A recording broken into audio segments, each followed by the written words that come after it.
perhatikan betul, konsep dalam menunaikan ibadah apapun, saya ulang pelan-pelan ya, konsep dalam menunaikan ibadah apapun, Ibu tolong garis bawahi dulu ya, semua aktivitas kita, itu kata Quran mesti jadi ibadah.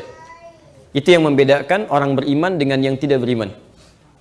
Jadi apapun itu, dari bangun tidur sampai tidur kembali, termasuk duduk ibu, makan, minum, menulis, semuanya mesti jadi ibadah.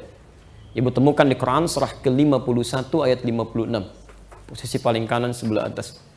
Wa ma khalaqtul jinna wal insa illa liya'budun. Saya tuliskan di sini urutannya. Quran surah 51 ayat 56. Baik, lihat sini. Quran surah 51 ayat 56. Semua aktivitas kita mesti menjadi ibadah. Baik. Ingat semuanya, Bu ya. Semuanya. Jadi jangan dibedakan dan jangan dibatasi dalam hal ibadah ritual saja. Ingat, sholatnya memang ibadah, tapi makannya bukan ibadah. Itu tidak diinginkan. Ya. Nah, sekarang pelan-pelan.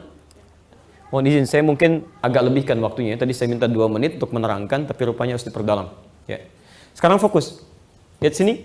Jadi dari mulai bangun tidur sampai tidur lagi, semua aktivitas mesti menjadi ibadah. Karena itu, semua aktivitas kita yang baik-baik, seluruh aktivitas kita, itu akan selalu bersanding dengan doa. Silahkan cek. Semua aktivitas kita, dari bangun tidur sampai tidur lagi, itu akan selalu melekat dengan doa, supaya dengan doa ini, aktivitas kita berubah nilainya menjadi ibadah. Cek, bangun tidur kita ada doanya? Ada. Umat lain belum tentu ada. Silahkan, mau makan ada doanya, mau minum ada doanya. Bahkan ibu ke toilet pun ada doanya, langkahnya diatur lagi. Antara masuk dengan keluar beda kan? Baik, pelan-pelan. Jadi kalau ibu misalnya, izin ya, misal Anda mau makan, tidak berdoa, itu artinya Anda kehilangan peluang untuk mendapatkan ibadah. Nggak ada pahala dalam makanannya. Nah, saya lupa Ustadz, bagaimana doanya? Saya tidak hafal. Kata Nabi gampang, ucapkan kalimat Allah di situ. Ya, kullu amrin dzibalin la yubda'u fihi bi bismillahirrahmanirrahim fahuwa abtar. Setiap perbuatan yang baik-baik yang tidak disertakan dengan nama Allah bismillahirrahmanirrahim, minimal bismillah. Ya, paling singkat. Bismillah, saya kan? Tidak disebutkan ini, misal mau makan bismillah, mau minum bismillah. Saat ini tidak disebutkan, maka nilai ibadahnya terputus. Ini ada minuman, apa fungsi minuman? Menghilangkan haus. Baik, ada 2 orang muslim, dua-duanya minum dengan volume minuman yang sama. Baik ya, dua-duanya minum. Yang satu baca bismillah, minum bismillah. Yang satu tidak baca bismillah, langsung minum. Maka kedua minuman itu berfungsi menghilangkan haus, sama hilang hausnya. Hanya yang satu ketika diminum, kalimat itu menjadikan minuman tertulis sebagai ibadah, ada pahalanya. Yang satu tidak. Hilang gitu kan? Awas, hati-hati, ibu minuman dengan gelasnya itu tidak akan ikut ke alam kubur sampai akhirat. Yang ikut cuman kalimat itu. Jadi kalau dalam bahasa yang tegasnya, mohon izin ya, kalau dalam bahasa yang tegasnya, kalau ada orang beriman, kemudian minum tidak mengucapkan nama Allah, itu nggak jauh beda dengan orang tidak beriman. Ya, mereka juga nggak nyebut kan, nggak ada nilai ibadahnya. Nah, sekarang kita sambungkan pelan-pelan sini. Termasuk semua aspek, ibu mau transaksi jual beli, gitu kan? Mau macam-macam. Sekarang termasuk mau taklim nih, ya, mau taklim. Yang diinginkan oleh Nabi SAW, jangan sampai mengikuti apapun aktivitas yang dikerjakan kecuali menjadi apa? Ibadah. Nah, cara menjadikan ibadahnya bagaimana? Baik, berdoa minimal sebut nama Allah. Ini yang menunjukkan kebenaran niat kita. Ya. Maka disebutkan oleh Nabi, innamal a'malu binniyat. Nah, saya mohon izin ya, termasuk yang sudah hadir di sini, coba perbaiki dulu niatnya. Ya, jangan-jangan hadir ke sini, maaf ya, tidak sempurna niat kita untuk ibadah. Ya, nanti ketemuan ya, di mana? Di rumah itu aja tuh sambil taklim, jadi taklimnya sambil. Tujuan utamanya ketemuan gitu kan? Nah, itu sudah tidak fokus di situ. Nanti kita akan lihat tujuan hadisnya. Nah, sekarang kita masuk ke inti bahasannya.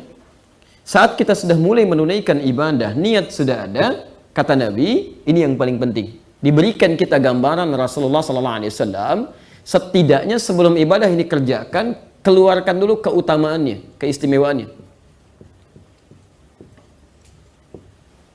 Kira-kira keutamaan apa yang bisa kita dapatkan dari ibadah yang dikerjakan? Ya. Manfaat apa yang bisa kita raih dari ibadah yang kita lakukan? Ya. Saya pernah jelaskan pertemuan lalu, masih ingat Bu ya? Baik, ibu mau tahajud misalnya malam kan, itu kan tidak mudah kan? Ya sama dengan saat ibu akan taklim ke sini, itu tidak mudah. Kadang-kadang datang rasa malas, kadang misalnya mohon maaf, mesti berkompetisi dengan aktivitas lain. Ya para pria yang senang nonton bola gitu kan, Masya Allah, tiba-tiba malamnya mau tahajud dikejutkan dengan tayangan yang lain. Ya bisa pindah itu. Ya Masya Allah ya, MU pasti menang, ujungnya menangis gitu kan, kalah 4-0. Misal gitu kan. Saya nggak nonton, saya nggak suka yang hal-hal begitu, buang-buang waktu ya. Cuma saya waktu baca-baca lewat gitu kan. Baik, nggak ada manfaatnya, ya, nggak ada faedahnya. Tapi kadang-kadang, mohon maaf ya, kadang-kadang keinginan kita ibadah tersaingi dengan aspek-aspek ibadah yang lain atau aspek dunia bahkan.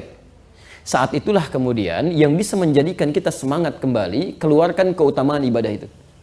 Tadi misalnya dalam tahajud ada 4 keutamaan yang dijanjikan oleh Allah Subhanahu Wa Taala. Sering saya ulang-ulang ini. Di Quran surah ke-17 gitu kan, ayat 79 sampai 81. Saya sudah jelaskan, jadi tidak perlu saya bahas lagi. Di sebelum tahajud keluarkan dulu ini, tuliskan ayatnya, keluarkan 4 keutamaannya. Allah berjanji mengangkat karirnya di tempat yang terbaik. Allah berjanji membimbing aktivitasnya. Allah berjanji memberikan solusi saat punya masalah. Allah berjanji menolong saat dijaili oleh orang lain, kan? Saat disakiti oleh orang lain. Tuliskan 4 manfaat ini, tuliskan ayatnya, tempel di samping tempat ibu tidur tuh. Begitu miring ke kanan, ibu nggak niat tahajud pun melihat ini, ibu bisa bangun. Jelas ya?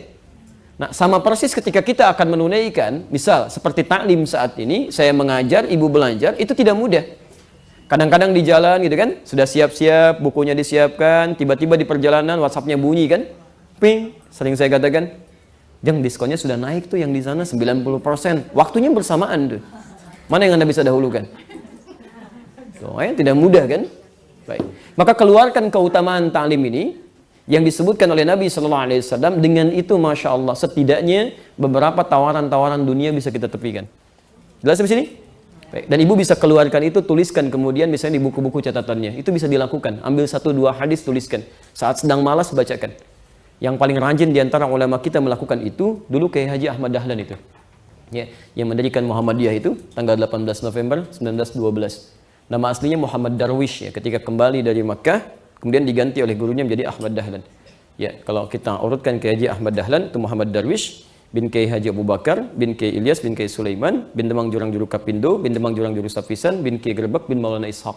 Maulana Ishaq itu termasuk anaknya Ahmad Jumadil Kubra. Ahmad Jumadil Kubra anaknya Ali Zainal Al-Kabir, Ali Zainal Al-Kabir anaknya Ali Zainal Abidin, Ali Zainal Abidin keturunan dari Husain, Husain adiknya Hasan, Hasan anaknya Ali, suami Fatimah putri Rasulullah sallallahu alaihi wasallam.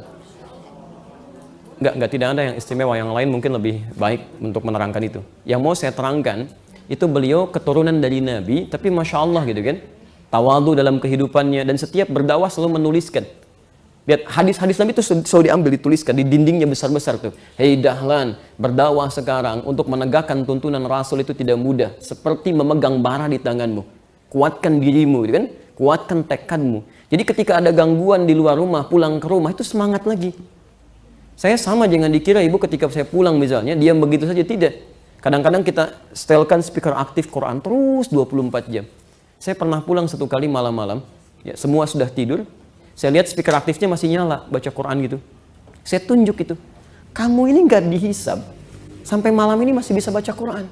Saya yang dihisab belum baca malam ini. Gitu. Jadi kadang-kadang suasana itu bisa menghadirkan kekhusyuan dalam ibadah, nambah semangat. Gitu. Itu poin-poin yang mungkin bisa kita hadirkan. Nah sekarang, hadis apa kiranya yang bisa kita datangkan dalam suasana kita saat ini untuk memberikan semangat bahwa dalam ta'lim itu ada pahala yang sangat besar. Yang nggak sebanding dengan dunia. Gitu kan? Jelas di sini? Baik. Bismillah.